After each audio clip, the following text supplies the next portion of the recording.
ಹಳೆಯ ಚಿನ್ನದ ಒಡವೆನ ಅಧಿಕ ಬೆಲೆಗೆ ಮಾರಬೇಕೆ? ಅಂದ್ರೆ ಆಟಿಕಾಗೆ ಕಾಲ್ ಮಾಡಿ 8880300300. Attica gold company. ರಾಜ್ಯ ಕಾಂಗ್ರೆಸ್ ಪಾಳ್ಯದಲ್ಲಿ 3 ಸಚಿವರು ಡೇಂಜರ್ ಝೋನ್ನಲ್ಲಿದ್ದಾರಾ ಅನ್ನೋದು ಕುತೂಹಲ. ವೇಣುಗೋಪಾಲ್ ನಿವಾಸದಲ್ಲಿ ಬಿಗ್ ಡೆವಲಪ್ಮೆಂಟ್ ಅಂತೆ 3 ಸಚಿವರ ವಿಚಾರಕ್ಕೆ ಸಂಬಂಧಪಟ್ಟಂತೆ ರಾಜ್ಯದ ಪ್ರಸಕ್ತ ವಿದ್ಯಮಾನಗಳ ಬಗ್ಗೆ ಮಾಹಿತಿಯನ್ನ ಮುಖ್ಯಮಂತ್ರಿ ಡಿಕೆ ಶಿವಕುಮಾರ್ ಕೊಟ್ಟಿದ್ದಾರೆ. ನನಗೆ ಮತ್ತು ಮಾಜಿ ಮುಖ್ಯಮಂತ್ರಿಗಳಿಗೆ ಮಾಹಿತಿ ಇಲ್ಲದ ಪಟ್ಟಿ ಫೈನಲ್ ಮಾಡಿದ್ರಿ. ರಾಜ್ಯದಲ್ಲಿ ಬೇರೆ ಬೇರೆ ರೀತಿಯಲ್ಲಿ ಈ ವಿಚಾರಗಳು ಚರ್ಚೆ ಆಗ್ತಾ ಇದೆ ಅಂತ ಮುಖ್ಯಮಂತ್ರಿ ಡಿಕೆ ಶಿವಕುಮಾರ್ ಹೇಳಿದ್ದಾರಂತೆ ವರಿಷ್ಠರ ಮುಂದೆ. ಅಲ್ಲಿಗೆ 3 ಸಚಿವರು ಡೇಂಜರ್ ಝೋನ್ ಅಲ್ಲಿದ್ದಾರಾ? ಏನಾಗಬಹುದು ಅವರ ಸಚಿವ ಸ್ಥಾನದ ಭವಿಷ್ಯ ಅನ್ನೋದು ಕುತೂಹಲ. ಪ್ರಮುಖವಾಗಿ ಒಬ್ರು ಯಾರು ಅನ್ನೋದು ಜಗಜ್ಜಾಹೀರ. ಅದು ಬಿ ನಾಗೇಂದ್ರ.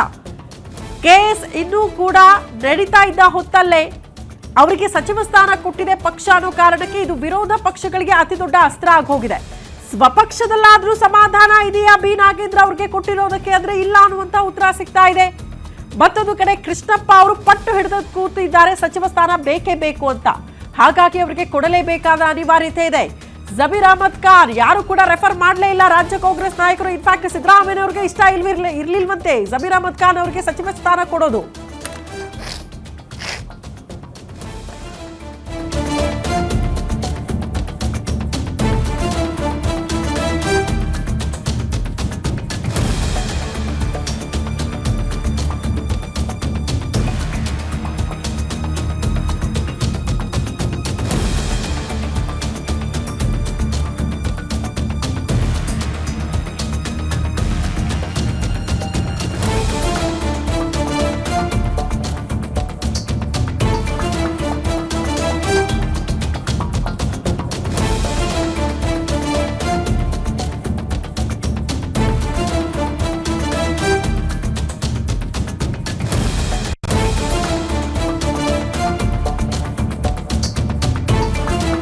ನಾಗೇಂದ್ರಗೆ ಇಡಿ ಕಂಟಕ ಶುರುವಾಗಿದೆ. ಎಕ್ಸಾಕ್ಟ್ಲಿ ಇದೇ ಪ್ರಶ್ನೆ ಇದ್ದಿದ್ದು, ಇದೇ ಆತಂಕ ಇದ್ದಿದ್ದು. ಜಾಮೀನು ಷರತ್ತು ಉಲ್ಲಂಘಿಸಿ ದೆಹಲಿಗೆ ಹೋಗಿರುವಂತ ಆರೋಪ ಎದುರಿಸುತ್ತಿದ್ದಾರೆ. ಸಾಕ್ಷಿ ಸಮೇತ ಮಾಹಿತಿಯನ್ನ ಇಡಿ ಅಧಿಕಾರಿಗಳು ಕಲೆ ಹಾಕಿದ್ದಾರೆ. ಜಾಮೀನು ರದ್ದು ಕೋರಿ ಯಾವುದೇ ಕ್ಷಣದಲ್ಲಾದ್ರೂ ಕೋರ್ಟ್ಗೆ ಅರ್ಜಿ ಸಲ್ಲಿಕೆ ಆಗೋ ಸಾಧ್ಯತೆ ಇದೆ. ಮುಜುಗರದಿಂದ ತಪ್ಪಿಸ್ಕೊಳ್ಳೋದಕ್ಕೆ ನಾಗೇಂದ್ರ ಅವ್ರಿಗೆ ಕೋಕು ಕೊಡೋ ಸಾಧ್ಯತೆ ಇದೆ. ಸಂಪುಟದಿಂದ ಕೊಟ್ಟ ಮಾತಿನಂತೆ ಸಚಿವ ಸ್ಥಾನ ಕೊಡಬೇಕು ಅಂತ ನಾಯಕರೇನೋ ಒಲವು ತೋರಿಸಿದ್ರು. ಆದ್ರೆ ಪರಿಸ್ಥಿತಿ ಹಂಗಿಲ್ವಲ್ಲ. ಕೇಸ್ ಇನ್ನು ನಡೀತಾ ಇದೆ. ಷರತ್ತು ವಿಧಿಸಿ ಜಾಮೀನು ಮಂಜೂರು ಮಾಡಿದೆ ಕೋರ್ಟ್. ಆ ಷರತ್ತನ್ನ ಕೂಡ ಉಲ್ಲಂಘಿಸಿ ದೆಹಲಿಗೆ ಹೋಗಿ 2 ಬಾರಿ ಅಲ್ಲೇ ಠಿಕಾಣಿ ಹೂಡಿ ಲಾಭಿ ಒತ್ತಡ ಹಾಕೋದಕ್ಕೆ ನಾಗೇಂದ್ರ ಅವರು ದೆಹಲಿಯಲ್ಲಿ ಬೀಡು ಬಿಟ್ಟಿರೋದ್ರ ಬಗ್ಗೆ ಇಡಿ ಅಧಿಕಾರಿಗಳು ಮಾಹಿತಿ ಕಲೆ ಹಾಕಿದ್ದಾರೆ. ಸಾಕ್ಷಿಗಳನ್ನ ಹುಡುಕ್ತಾ ಇದ್ರು ಮೊನ್ನೆಯಿಂದಲೂ ಕೂಡ. ಈಗ ಸಾಕ್ಷಿ ಕೂಡ ಅವರ ಕೈಯಲ್ಲಿರೋದ್ರಿಂದ ಸಹಜವಾಗಿ ಬಿ ನಾಗೇಂದ್ರ ಅವರ ಸಚಿವ ಸ್ಥಾನಕ್ಕೆ ಕುತ್ತು ಬಂದರೂ ಕೂಡ ಆಶ್ಚರ್ಯ ಪಡಬೇಕಾಗಿಲ್ಲ. ಕಾರಣ ಯಾವುದೇ ಕ್ಷಣದಲ್ಲಾದರೂ ಅವರ ಬಂಧನ ಆಗಬಹುದು. ಕಾರಣ ಷರತ್ತುಗಳನ್ನ ಉಲ್ಲಂಘನೆ ಮಾಡಿದ್ದಾರೆ ಅನ್ನೋ ಕಾರಣಕ್ಕೆ. ಇದರ ಬೆನ್ನಿಗೆ ಜಮೀರ್ ಅಹಮದ್ ಖಾನ್ ದಾವಣಗೆರೆ ವಿಧಾನಸಭೆ ಚುನಾವಣೆಗೆ ಸಂಬಂಧಪಟ್ಟಂತೆ, ಅಂದ್ರೆ ಬೈ ಎಲೆಕ್ಷನ್ಗೆ ಸಂಬಂಧಪಟ್ಟಂತೆ ಅಲ್ಲಿ ಪಕ್ಷ ವಿರೋಧಿ ಚಟುವಟಿಕೆಯಲ್ಲಿ ಭಾಗಿಯಾದ್ರು ಅನ್ನೋ ಕಾರಣಕ್ಕೆ ಒಂದು ಆಡಿಯೋ ಅತಿ ದೊಡ್ಡ ಮುಜುಗರವನ್ನ ತರಿಸಿಬಿಟ್ಟಿತ್ತು ಪಕ್ಷಕ್ಕೆ. ಇಷ್ಟಾದ್ರೂ ಕೂಡ ಜಮೀರ್ ಅಹಮದ್ ಖಾನ್ ಅವರನ್ನ ಯಾರು ಕೂಡ ರೆಫರ್ ಮಾಡಲೇ ಇಲ್ಲ ರಾಜ್ಯ ಕಾಂಗ್ರೆಸ್ ನಾಯಕರು. ಇನ್ಫ್ಯಾಕ್ಟ್ ಅವರ ಬೆನ್ನಿಗೆ ನಿಂತ್ಕೊಳ್ಬೇಕಾದಂತಹ ಸಿದ್ದರಾಮಯ್ಯನವರಿಗೂ ಕೂಡ ಮನಸ್ಸಿರಲಿಲ್ವಂತೆ ತಮ್ಮ ಆಪ್ತರಿಗೆ ಸಚಿವ ಸ್ಥಾನ ಕೊಡಿಸೋದ್ರಲ್ಲಿ. ಬಟ್ ಕೊನೆಯ ಕ್ಷಣದ ಲಾಭಿ ಒತ್ತಡ ಮತ್ತು ಒಂದು ಕ್ಷಮೆಯಾಚನೆ. ಜಮೀರ್ ಅಹಮದ್ ಖಾನ್ ಅವರಿಗೆ ವರಿಷ್ಠರು ಅಸ್ತು ಅಂದ್ರು, ಹಾಗಾಗಿ ಸಚಿವ ಸ್ಥಾನ ಸಿಕ್ಕಿರಬಹುದು ಅಂತ. ಬಟ್ ಸಿದ್ದರಾಮಯ್ಯನವ್ರಿಗೂ ಸಮಾಧಾನ ಇಲ್ಲ, ಡಿ ಕೆ ಶಿವಕುಮಾರ್ ಅವ್ರಿಗಂತೂ ಸಮಾಧಾನ ಇಲ್ವೇ ಇಲ್ಲ. ಪಕ್ಷ ವಿರೋಧಿ ಚಟುವಟಿಕೆಯಲ್ಲಿ ಭಾಗಿಯಾದವರಿಗೆ ಸಚಿವ ಸ್ಥಾನ ಕೊಟ್ಟಿರೋದಕ್ಕೆ. ಹಾಗಾಗಿ ಅವರನ್ನ ಕೂಡ ಸಚಿವ ಸ್ಥಾನದಿಂದ ಕೈ ಬಿಟ್ಟರು ಕೂಡ ಆಶ್ಚರ್ಯ ಪಡಬೇಕಾಗಿಲ್ಲ. ಹಾಗಾಗಿ ಇನ್ನೊಂದು ರಿಜ್ವಾನ್ ಅರ್ಷದ್ ಅವರ ಹೆಸರು ಕೂಡ ಕೇಳೋದಕ್ಕೆ ಸಿಗ್ತಾ ಇದೆ. ಅಲ್ಲಿ 3 ಜನಕ್ಕೆ ಸಚಿವ ಸ್ಥಾನಕ್ಕೆ ಕುತ್ತು ಬಂದರೂ ಕೂಡ ಆಶ್ಚರ್ಯ ಪಡಬೇಕಾಗಿಲ್ಲ. ಇವ್ರನ್ನ ಸಂಪುಟದಿಂದ ಕೈ ಬಿಡೋ ಮೂಲಕ ಮತ್ತೆ ಯಾರು ಅಸಮಾಧಾನಗೊಂಡಿದ್ದಾರಲ್ಲ ಅವರಿಗೆ ಅವಕಾಶ ಮಾಡಿಕೊಡಬಹುದಾ ಪಕ್ಷ. ಅದೇ ನಿಟ್ಟಿನಲ್ಲಿ ದೆಹಲಿಯಲ್ಲಿ ವರಿಷ್ಠರನ್ನ ಭೇಟಿಯಾದಂತ ಹೊತ್ತಲ್ಲಿ ಮುಖ್ಯಮಂತ್ರಿ ಡಿ ಕೆ ಶಿವಕುಮಾರ್ ಇದೇ ವಿಚಾರಕ್ಕೆ ಸಂಬಂಧಪಟ್ಟಂತೆ ಚರ್ಚೆ ಮಾಡ್ತಿದ್ದಾರೆ ಅನ್ನೋದ್ರ ಬಗ್ಗೆ ಡೀಟೇಲ್ ಸಿಗ್ತಾ ಇದೆ.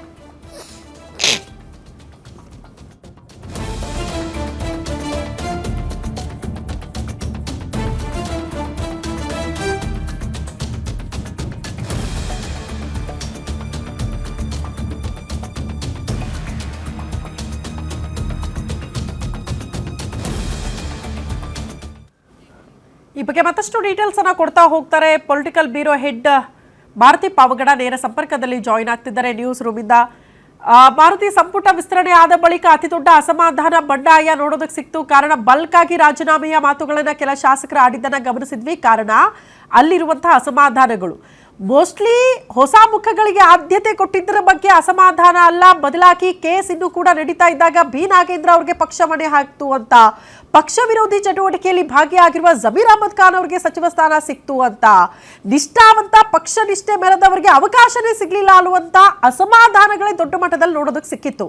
ಇದನ್ನ ಸರಿ ಮಾಡೋ ನಿಟ್ಟಿನಲ್ಲಿ ಏನಾದರೂ ಬೆಳವಣಿಗೆಗಳು ಆಗಬಹುದಾ? ಮೂವರ ಸಚಿವ ಸ್ಥಾನಕ್ಕೆ ಕುತ್ತು ಬರಬಹುದಾ? ಮತ್ತೆ ಮೇಜರ್ ಬದಲಾವಣೆ ನಿರೀಕ್ಷೆ ಮಾಡಬಹುದಾ ಸಂಪುಟದಲ್ಲಿ? ಶ್ರುತಿ, ಸಚಿವ ಸ್ಥಾನ ವಂಚಿತರಾದಂತಹ ಹಿರಿಯ ಶಾಸಕರು ಪ್ರಸ್ತಾಪ ಮಾಡಿದ್ದೇನಂತ ಹೇಳಿದ್ರೆ, ನಮ್ಮನ್ನು ಯಾವ ಕಾರಣಕ್ಕೋಸ್ಕರ ಕೈ ಬಿಟ್ರಿ, ಜೊತೆಗೆ ನಮ್ಮನ್ನು ಬಿಟ್ಟು ಉಳಿದವರನ್ನು ಯಾಕೆ ಸೇರಿಸ್ಕೊಂಡ್ರಿ ಅಂತ. ದಾವಣಗೆರೆ ವಿಚಾರದಲ್ಲಿ ಜಮೀರ್ ಅಹಮದ್ ಖಾನ್ ಅವರ ಮಾತನಾಡಿದ್ದಾರೆ ಅನ್ನಲಾದಂತಹ ಆಡಿಯೋ ಇಡೀ ರಾಷ್ಟ್ರಾದ್ಯಂತ ಚರ್ಚೆ ಆಯಿತು. ಕಾಂಗ್ರೆಸ್ ಹೈಕಮಾಂಡ್ ಅಂಗಳಕ್ಕೂ ಕೂಡ ಹೋಯಿತು, ರಾಹುಲ್ ಗಾಂಧಿ ಅವರ ಗಮನಕ್ಕೂ ಕೂಡ ಬಂತು. ಅದೇ ರೀತಿ ನಾಗೇಂದ್ರ ಅವರ ವಿಚಾರದಲ್ಲಿ ಇಡಿ ಪ್ರಕರಣ ಇನ್ನೂ ಕೂಡ ಬಾಕಿ ಇದೆ. ಇಡಿ ಅಧಿಕಾರಿಗಳು ಯಾವುದೇ ಕ್ಷಣದಲ್ಲಿ ಬೇಕಿದ್ರೂ ಕೂಡ ನೋಟಿಸ್ ಕೊಡ್ಬೋದು. ಈಗಿದ್ರೂ ಕೂಡ ಅಂಥವ್ರಿಗೆ ಮಣೆ ಹಾಕಿದ್ದು ಯಾಕೆ? ಇದನ್ನು ಬಹಿರಂಗವಾಗಿ RB ತಿಮ್ಮಾಪುರ್ ಸೇರಿದಂತೆ ಹಲವು ಕಾಂಗ್ರೆಸ್ನ ನಾಯಕರುಗಳು ದೂರವಾಣಿಯಲ್ಲಿ ಸಂಭಾಷಣೆಯನ್ನು ಮಾಡಿದ್ದಾರೆ. ಇದು ರಾಷ್ಟ್ರೀಯ ಮಟ್ಟದಲ್ಲೂ ಕೂಡ ಚರ್ಚೆ ಆಯಿತು. ಈಗಿದ್ದಾಗ ಇಂಥವ್ರಿಗೆ ಅವಕಾಶಗಳು ಕೊಟ್ಟಿದ್ದು ಸಹಜವಾಗಿಯೇ ಕಾಂಗ್ರೆಸ್ ಸರ್ಕಾರಕ್ಕೆ ಒಂದಷ್ಟು ಮುಜುಗರ ಆಗಿದ್ದು ನಿಜ. ಜೊತೆಗೆ ರಿಜ್ವಾನ್ ಭಾಳಷ್ಟು ಯುವಕ, ಅವ್ರಿಗಿಂತಲೂ ಕೂಡ ಆ ಸಮುದಾಯದಲ್ಲಿ ತನ್ವೀರ್ ಸೇಠ್ ಸೇರಿದಂತೆ ಹಲವು ಹಿರಿಯ ಶಾಸಕರುಗಳು ಸಾಲಾಗಿ ನಿಂತಿದ್ದಾರೆ. ನಮಗೆ ಅವಕಾಶಗಳು ಬೇಕು ಅಂತ ಕೇಳ್ತಾ ಇದ್ದಾರೆ. ನಾವು ತನ್ವೀರ್ ಸೇಠ್ ಮತ್ತು ರಿಜ್ವಾನ್ ಅವರನ್ನು ಒಂದೇ ಸಾಲಿನಲ್ಲಿ ನೋಡೋದಕ್ಕೆ ಆಗೋದಿಲ್ಲ. ಹೀಗಾಗಿ ಇವತ್ತು ನಿನ್ನೆ DK ಶಿವಕುಮಾರ್ ಅವರು ದೆಹಲಿಗೆ ಹೋದಾಗ ಮಲ್ಲಿಕಾರ್ಜುನ್ ಖರ್ಗೆ, ಸುರ್ಜೇವಾಲಾ ಮತ್ತು ವೇಣುಗೋಪಾಲ್ ಅವ್ರ ಮುಂದೆ ಚರ್ಚೆ ಆಗಿದ್ದೇನಂತ ಹೇಳಿದ್ರೆ, ಸಚಿವ ಖಾತೆ ನೂತನ ಸಚಿವರಿಗೆ ಖಾತೆ ಹಂಚಿಕೆ ವಿಚಾರಕ್ಕೆ ಸಂಬಂಧಪಟ್ಟಂತೆ ಭಾಳಷ್ಟು ಸುದೀರ್ಘ ಚರ್ಚೆ ಆಗಿದೆ. ಆದರೆ ಕೃಷ್ಣಪ್ಪ ಆಗಿರ್ಬೋದು, HK ಪಾಟೀಲ್ ಸೇರಿದಂತೆ ಹಲವು ಹಿರಿಯ ಶಾಸಕರು ಭಾಳಷ್ಟು ಈ ಬಾರಿ ದೊಡ್ಡ ಮಟ್ಟದ ಒಂದು ಪ್ರತಿಭಟನೆಯನ್ನು ಮಾಡ್ತಿರೋದನ್ನ ಅವರ ಕಾರ್ಯಕರ್ತರು, ಅವರಂತಲ್ಲ ಅವ್ರ ಕಾರ್ಯಕರ್ತರು ಕಾಂಗ್ರೆಸ್ ಹೈಕಮಾಂಡ್ ತೆಗೆದುಕೊಂಡಂಥ ಒಂದು ನಿರ್ಧಾರಕ್ಕೆ ಆಕ್ಷೇಪ ಮತ್ತು ಅಸಮಾಧಾನವನ್ನು ವ್ಯಕ್ತಪಡಿಸ್ತಿರೋದ್ರಿಂದ ಈಗ ನಾಡಿದ್ರಿಂದ ಅಧಿವೇಶನವೂ ಕೂಡ ಆರಂಭ ಆಗ್ತಾ ಇದೆ. ಒಂದು ವೇಳೆ ಈ ಅಧಿವೇಶನದಲ್ಲಿ ಇದೇ ರೀತಿಯಾಗಿ ಮುಂದುವರೆದಿದ್ದೆ ಆದರೆ ಪಕ್ಷಕ್ಕೆ ದೊಡ್ಡ ಮಟ್ಟದಂಥ ಒಂದು ಮುಜುಗರ ಆಗೋದ್ರಲ್ಲಿ ಯಾವುದೇ ಅನುಮಾನ ಇಲ್ಲ ಅನ್ನುವಂಥ ಒಂದು ಅಭಿಪ್ರಾಯಗಳನ್ನು ವ್ಯಕ್ತಪಡಿಸಿರುವಂಥದ್ದು. ಜೊತೆಗೆ ಇವರನ್ನು ನಾವು ಸಂಪುಟಕ್ಕೆ ತೆಗೆದುಕೊಳ್ಬೇಕು ಅನ್ನೋದಾದರೆ ಈಗ ಇರೋದು ಕೇವಲ ಒಂದು ಸ್ಥಾನ. ಆ ಒಂದು ಸ್ಥಾನ ಮಹಿಳೆಯರಿಗೆ ಕೊಡಲೇಬೇಕು, ಮಹಿಳಾ ಕೋಟಾದಲ್ಲಿ ಮಾತ್ರ ಬಾಕಿ ಇರೋದು. ಹೀಗಾಗಿ ಇನ್ನಿಬ್ಬರನ್ನು ತೆಗೆದುಕೊಳ್ಬೇಕು ಅಂತ ಹೇಳಿದ್ರೆ ಯಾರಾದರೂ ಒಂದಿಬ್ಬರು ತ್ಯಾಗ ಮಾಡಲೇಬೇಕು. ತ್ಯಾಗ ಮಾಡೋದಕ್ಕಂತೂ ಯಾರೂ ಕೂಡ ಸಿದ್ಧರಿಲ್ಲ. ಬಹಿರಂಗವಾಗಿ ಒಂದು ಹೇಳಿಕೆ ಕೂಡ ಸುಲಭ, ಆದರೆ ಅಧಿಕೃತವಾಗಿ ಸಚಿವ ಸ್ಥಾನಕ್ಕೆ ಯಾರು ಕೂಡ ರಾಜೀನಾಮೆ ಕೊಡೋದಕ್ಕೆ ಅಷ್ಟು ಸುಲಭವಾಗಿ ಒಪ್ಕೊಳ್ಳೋದಿಲ್ಲ. ಹೀಗಾಗಿ ಈಗಿರುವಂಥ ಸರ್ಕಾರಕ್ಕೆ ಮುಂದಿನ ದಿನಗಳಲ್ಲಿ ಯಾರು ಮುಜುಗರ ತರಿಸ್ಬೋದು, ಯಾರ ಕಾರಣಕ್ಕೋಸ್ಕರ ಸಿದ್ದರಾಮಯ್ಯ ಅವರು ದೂರ ಉಳಿದಿದ್ದಾರೆ, ಪಕ್ಷದಲ್ಲಿ ಯಾವ ವಿಚಾರಕ್ಕೆ ಇಷ್ಟೆಲ್ಲ ಗೊಂದಲಗಳು ಸೃಷ್ಟಿ ಆಗ್ತಾ ಇದ್ದಾವೆ, ಈ ಬಗ್ಗೆ ಬೆಳಗ್ಗೆ ವೇಣುಗೋಪಾಲ್ ಅವರ ನಿವಾಸದಲ್ಲಿ CM DK ಶಿವಕುಮಾರ್ ಅವರು ಚರ್ಚೆ ಮಾಡಿರುವಂಥದ್ದು. ಹೀಗಾಗಿ ನೇರವಾಗಿ ರಾಹುಲ್ ಗಾಂಧಿ ಅವರನ್ನು ಭೇಟಿ ಮಾಡಿ ಒಂದು ವೇಳೆ ರಾಹುಲ್ ಗಾಂಧಿ ಅವರು ಒಪ್ಪಿದ್ದೆ ಆದರೆ ನೀವು ಯಾವುದೇ ನಿರ್ಧಾರಗಳನ್ನು ಸಂಪುಟದಲ್ಲಿ ಮಾಡಬಹುದು ಅನ್ನುವಂಥ ಒಂದು ಅಭಿಪ್ರಾಯವನ್ನು ಹೇಳಿದ್ದಾರೆ. ಹೀಗಾಗಿ ವೇಣುಗೋಪಾಲ್ ಅವರ ನಿವಾಸದಿಂದ ನೇರವಾಗಿ ರಾಹುಲ್ ಗಾಂಧಿ ಅವರನ್ನು ಭೇಟಿ ಮಾಡೋದಕ್ಕೆ DK ಶಿವಕುಮಾರ್ ಈಗಲೂ ಕೂಡ ದೆಹಲಿಯಲ್ಲಿ ಉಳ್ಕೊಂಡಿರುವಂಥದ್ದು. DK ಶಿವಕುಮಾರ್ ಅವರಿಗೆ ಹಿರಿಯ ಶಾಸಕರು ಹೇಳಿರೋದೇನಂತ ಹೇಳಿದ್ರೆ, ಯಾರು ಪಕ್ಷಕ್ಕೆ ಸರ್ಕಾರಕ್ಕೆ ಮುಂದಿನ ದಿನಗಳಲ್ಲಿ ಮುಜುಗರ ತರಬಹುದು ಅಂಥವರನ್ನು ನೀವು ಕ್ಯಾಬಿನೆಟಲ್ಲಿ ಇಟ್ಕೊಳ್ಳೋದ್ರಿಂದ ಪ್ರಯೋಜನ ಏನು ಅಂತ. ಅದರಲ್ಲಿ ಪ್ರಮುಖವಾಗಿ ಇಡೀ ಪ್ರಕರಣದಲ್ಲಿ ಏನು ಷರತ್ತುಬದ್ಧ ಜಾಮೀನನ್ನು ಪಡ್ಕೊಂಡು ಷರತ್ತುಗಳನ್ನು ಉಲ್ಲಂಘಿಸಿ ದೆಹಲಿಗೆ ಹೋಗಿದ್ದಾರೆ ಅನ್ನುವಂಥ ಒಂದು ಆರೋಪವನ್ನು ನಾಗೇಂದ್ರ ಅವರು ಇವತ್ತು ಕಟ್ಕೊಂಡಿದ್ದಾರೋ, ನಾಗೇಂದ್ರ ಅವರನ್ನು ಮುಂದಿನ ದಿನಗಳಲ್ಲಿ ಇಟ್ಕೊಂಡಿದ್ದೆ ಆದರೆ ಈಗಾಗಲೇ BJP ಮತ್ತು JDS ನಾಯಕರು ಬಹಿರಂಗವಾಗಿ ಹೇಳ್ತಾ ಇದ್ದಾರೆ, ಈ ಅಧಿವೇಶನವನ್ನು ನಡೆಸೋದಕ್ಕೆ ನಾವು ಬಿಡೋದಿಲ್ಲ. ಕಳಂಕ ಹೊತ್ತಂತಹ ಸಚಿವರಿಗೆ ಇನ್ನೂ ಯಾವುದೇ ರೀತಿಯಾದಂಥ ಒಂದು ಕ್ಲೀನ್ ಚಿಟ್ ಸಿಗದೇ ಇರುವಂಥ ಇದ್ದರೂ ಕೂಡ ನೀವು ಅವರನ್ನು ಮತ್ತೆ ಯಾಕೆ ಸಂಪುಟಕ್ಕೆ ಸೇರಿಸ್ಕೊಂಡ್ರಿ ಅನ್ನುವಂಥದ್ದನ್ನು ಪ್ರತಿದಿನವೂ ಕೂಡ ಮಾತಾಡ್ತಾ ಇದ್ದಾರೆ. ಜೊತೆಗೆ 13ನೇ ತಾರೀಕಿಂದ ಸದನದಲ್ಲಿ ವಿಧಾನಸಭೆ ಮತ್ತು ವಿಧಾನ ಪರಿಷತ್ ಎರಡೂ ಕಡೆನೂ ಕೂಡ ಇದನ್ನೇ ಪ್ರಸ್ತಾಪ ಮಾಡ್ತೀವಿ ಅಂತ ಹೇಳೋದ್ರಿಂದ ಮತ್ತೊಂದು ಕಡೆ ಜಾಮೀನು ಯಾವಾಗ ಬೇಕಿದ್ದು ಕೂಡ ರದ್ದಾಗ್ಬೋದು. ಒಂದು ವೇಳೆ ಇದೆಲ್ಲವೂ ದಾಖಲೆ ಸಮೇತ ಸರ್ಕಾರಿ ಇಡಿ ಪರ ವಕೀಲರು ಕೋರ್ಟಲ್ಲಿ ಪ್ರಸ್ತಾಪ ಮಾಡಿದ್ದಾದರೆ ಕೋರ್ಟ್ ಷರತ್ತುಗಳನ್ನು ಉಲ್ಲಂಘಿಸಿದ್ದಾರೆ ಅನ್ನುವಂಥದ್ದನ್ನು ಇಟ್ಕೊಂಡು ಆ ಜಾಮೀನನ್ನು ರದ್ದುಪಡಿಸಬಹುದು. ಅದು ರದ್ದು ಮಾಡೋದು, ರದ್ದು ಮಾಡದೇ ಇರೋದು ಕೋರ್ಟ್ಗೆ ಬಿಟ್ಟಂತಹ ಒಂದು ವಿಚಾರ. ಇಂಥ ಸಂದರ್ಭದಲ್ಲಿ ನಾಗೇಂದ್ರ ಅವರನ್ನು ಉಳಿಸ್ಕೊಳ್ಬೇಕಾ ಅಂತ ಒಂದು. ಮತ್ತೊಂದು, ಸಿದ್ದರಾಮಯ್ಯ ಅವರು ಮೊನ್ನೆ ಸಚಿವ ಸಂಪುಟ ವಿಸ್ತರಣೆ ಸಂದರ್ಭದಲ್ಲಿ ಗೈರು ಹಾಜರಾಗಿ ರಾಜ್ಯದಿಂದ ರಾಷ್ಟ್ರದವರೆಗೂ ಕೂಡ ಕಾಂಗ್ರೆಸ್ ಹೈಕಮಾಂಡ್ಗೆ ಒಂದು ಸಂದೇಶವನ್ನು ರವಾನೆ ಮಾಡಿದ್ರು. ಒಂದು ವೇಳೆ ಅವತ್ತು ಸಿದ್ದರಾಮಯ್ಯ ಅವರು ಬಂದಿದ್ದೇ ಆಗಿದ್ರೆ ಭಾಳಷ್ಟು ಸಮಸ್ಯೆಗಳು ಇರ್ತಿರ್ಲಿಲ್ಲ. ಇವತ್ತು ಸಿದ್ದರಾಮಯ್ಯ ಅವರ ಬೆಂಬಲಿಗರಲ್ಲೂ ಕೂಡ ಭಾಳಷ್ಟು ಸಮಸ್ಯೆಗಳಾಗ್ತಿದ್ದಾವೆ. ಕೇವಲ ಅವರ ಜೊತೆ ಅವರ ಹಿಂದೆ ಮುಂದೆ ಓಡಾಡೋರಲ್ಲ, ಇಡೀ ರಾಜ್ಯಾದ್ಯಂತ ಆ ಸಮುದಾಯದ ಮೇಲೆ ಅದು ಪ್ರಭಾವ ಆಗ್ಬೋದು ಅನ್ನುವಂಥ ಒಂದು ಆತಂಕ ಮುಖ್ಯಮಂತ್ರಿ ಡಿ ಕೆ ಶಿವಕುಮಾರ್ ಅವರಿಗೆ ಇರುವಂಥದ್ದು. ಮುಂದೆ ಬರ್ತಾ ಇರುವಂಥ ಸ್ಥಳೀಯ ಸಂಸ್ಥೆಗಳ ಚುನಾವಣೆ ಹಾಗೂ ಮುಂದೆ ಬರ್ತಿರುವಂಥ ವಿಧಾನಸಭಾ ಚುನಾವಣೆಯನ್ನು ಯಾವ ರೀತಿಯಾಗಿ ಫೇಸ್ ಮಾಡೋಕ್ಕಾಗುತ್ತಾ ನಾವು ಸಿದ್ದರಾಮಯ್ಯ ಅವರನ್ನು ಬಿಟ್ಟು ಅನ್ನುವಂಥ ಒಂದು ಲೆಕ್ಕಾಚಾರದಲ್ಲಿ ಡಿ ಕೆ ಶಿವಕುಮಾರ್ ಅವರು ಇರುವಂಥದ್ದು. ಡಿ ಕೆ ಶಿವಕುಮಾರ್ ಅವ್ರ ಜೊತೆ ಇರುವಂತಹ ಹಿರಿಯ ನಾಯಕರು ಎಲ್ಲರೂ ಕೂಡ ಕೊಟ್ಟ ಸಲಹೆ ಏನು ಅಂತ ಹೇಳಿದ್ರೆ, ಈಗಿರುವಂತಹ ಸಚಿವ ಸಂಪುಟದಲ್ಲಿ 2-3 ಏನು ಡೇಂಜರ್ ಸಚಿವರಿದ್ದಾರೆ ಅವರನ್ನು ನಾವು ಕೈ ಬಿಡಬೇಕು ಅಂತ. ಅದರಲ್ಲಿ ಡೇಂಜರ್ ಝೋನ್ ಅಂತ ಯಾಕೆ ಕರಿತೀವಿ ಅಂತ ಹೇಳಿದ್ರೆ ಅವ್ರಿಗೊಂದಷ್ಟು ಸಂಕಷ್ಟಗಳು ಇದ್ದಾವೆ. ಅದರಲ್ಲಿ ಪ್ರಮುಖವಾಗಿ ನಾಗೇಂದ್ರ, ಜಮೀರ್ಗೆ ದಾವಣಗೆರೆ ವಿಚಾರ, ದಾವಣಗೆರೆ ಬೈ ಎಲೆಕ್ಷನಲ್ಲಿ ಪಕ್ಷದ ವಿರುದ್ಧ ಕೆಲಸ ಮಾಡಿದ್ರು ಅನ್ನುವಂಥ ಒಂದು ಗಂಭೀರ ಆರೋಪ. ಆ ಕಾರಣಕ್ಕೋಸ್ಕರವೇ ಜಮೀರ್ ಅಹಮದ್ ಖಾನ್ ಅವರ ವಿರುದ್ಧ ಸಿದ್ದರಾಮಯ್ಯ ಅವರು ಹೈಕಮಾಂಡ್ ಮಟ್ಟದಲ್ಲಿ ಹೇಳಿದ್ದು, ಯಾವುದೇ ಕಾರಣಕ್ಕೂ ಜಮೀರ್ ಅವರನ್ನು ಈ ಬಾರಿ ತೆಗೆದುಕೊಳ್ಬೇಡಿ, ಆ ಸಮುದಾಯದಲ್ಲಿ ಬೇರೊಬ್ಬರಿಗೆ ಅವಕಾಶವನ್ನು ಮಾಡಿಕೊಡಿ ಅಂತ ಹೇಳಿದ್ರು. ಅದು ಕೂಡ ಆಗಲಿಲ್ಲ. ಹಾಗಾಗಿ ಸಿದ್ದರಾಮಯ್ಯ ಅವ್ರಿಗೂ ಕೂಡ ಹೈಕಮಾಂಡ್ ಮೇಲೂ ಕೋಪಿಸ್ಕೊಂಡಿದ್ದಾರೆ.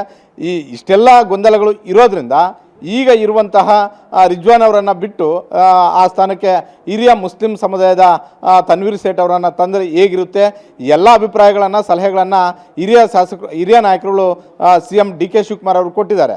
ಹಿರಿಯ ನಾಯಕರುಗಳು ಏನು ಸಲಹೆ ಕೊಟ್ಟರು ಆ ಸಲಹೆಯನ್ನು ಸುರ್ಜೇವಾಲಾ ಮುಂದೆ ಹೇಳಿದ್ರು, ಮಲ್ಲಿಕಾರ್ಜುನ ಖರ್ಗೆ ಅವರ ಮುಂದೆ ಹೇಳಿದ್ರು, ಬೆಳಗ್ಗೆ ವೇಣುಗೋಪಾಲ್ ಅವರ ಮುಂದೆನೂ ಕೂಡ ಹೇಳಿದ್ರು. ವೇಣುಗೋಪಾಲ್ ಅವರು ನೀವು ಇದನ್ನು ನೇರವಾಗಿ ರಾಹುಲ್ ಗಾಂಧಿ ಅವರ ಜೊತೆ ಚರ್ಚೆ ಮಾಡಿ ಅಂತ ಹೇಳೋ ಕಾರಣಕ್ಕೋಸ್ಕರವೇ ರಾಹುಲ್ ಗಾಂಧಿ ಅವರ ಮುಂದೆ ಡಿ ಕೆ ಶಿವಕುಮಾರ್ ಅವರು ಇವತ್ತು ಹೋಗ್ತಾ ಇದ್ದಾರೆ. ಬಹುತೇಕ ರಾಹುಲ್ ಗಾಂಧಿ ಅವರು ಒಪ್ಪಿದ್ದೆ ಆದರೆ ಈ ಡೇಂಜರ್ ಝೋನಲ್ಲಿ ಇರುವಂತಹ ಸಚಿವರಿಗೆ ಬಹುತೇಕ ಕೋಕ್ ಕೊಡುವಂಥ ಒಂದು ಸಾಧ್ಯತೆ ಇದೆ. ಅವರ ಬದಲಿಗೆ ಅದೇ ಸಮುದಾಯದವ್ರನ್ನೇ ತರ್ಬೋದು, ಇಲ್ಲ ಬೆಂಗಳೂರಿಂದ ಕೃಷ್ಣಪ್ಪ ಅವರ ತಗೊಳ್ಳೇಬೇಕು ಅನ್ನುವಂಥ ಒಂದು ಒತ್ತಾಯ, ಉತ್ತರ ಕರ್ನಾಟಕದಿಂದ ಗದಗದಿಂದ HK ಪಾಟೀಲ್ ಅವ್ರನ್ನ ತಗೊಳ್ಳೇಬೇಕಂತ ಒತ್ತಾಯ, ಬಿಜಾಪುರದಿಂದ ನಾಡಗೌಡರು ಸಂಪುಟಕ್ಕೆ ಬರಲೇಬೇಕು. ಯಾಕಂತ ಹೇಳಿದ್ರೆ ರಾಮಕೃಷ್ಣ ಹೆಗಡೆ ಅವರ ಕಾಲದಲ್ಲಿ ಸಚಿವರಾಗಿದ್ದಂಥವರು ನಾಡಗೌಡರು. ಹೀಗಾಗಿ ಈ ಮೂವರನ್ನು ಸೇರಿಸ್ಕೊಳ್ಳೇಬೇಕು ಅನ್ನುವಂಥ ಒಂದು ಲೆಕ್ಕಾಚಾರ ಭಾಳಷ್ಟು ಆಗ್ತಿರುವಂಥದ್ದು. ಈ ಹಿನ್ನೆಲೆಯಲ್ಲಿ ರಾಹುಲ್ ಗಾಂಧಿ ಅವರು ಏನು ಹೇಳ್ತಾರೋ ಅದರಂತೆ ಮುಖ್ಯಮಂತ್ರಿ ಡಿ ಕೆ ಶಿವಕುಮಾರ್ ನಿರ್ಧಾರ ತೆಗೆದುಕೊಳ್ಳುವಂಥ ಒಂದು ಸಾಧ್ಯತೆ ಇದೆ. ಶ್ರುತಿ. ಓಕೆ ಮಾರುತಿ, ಧನ್ಯವಾದಗಳು ತಮ್ಮೆಲ್ಲ ಮಾಹಿತಿಗೆ.